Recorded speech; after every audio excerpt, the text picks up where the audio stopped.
Sambil staycation mau ngebahas Gemini, karena kan Gemini ini hobinya staycation. Dikit-dikit staycation, stres dikit staycation. Staycation sama orang yang baru dikenal. Siapa itu yang ngomong? Gemini juga zodiak yang paling santai. Lu mau apa, gua ngikut aja. Lu mau kesana, gas. Jadi kalau seandainya kalian di ghosting sama Gemini, artinya kalian ribet. Dan menurut gue, orang-orang yang benci sama Gemini itu adalah orang-orang yang kalah saing. Gak mampu bersaing sama Gemini, makanya Gemini dibenci. Gemini diem aja salah, apalagi kalau Gemini bersuara.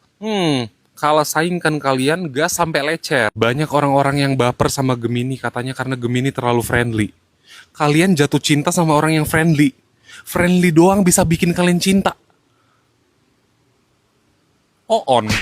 Gemini juga zodiak yang paling santai. Kalian bisa bercanda apapun ke Gemini. Tapi ketika Gemini bercanda ke kalian, terus kalian baper, mending kalian cabut.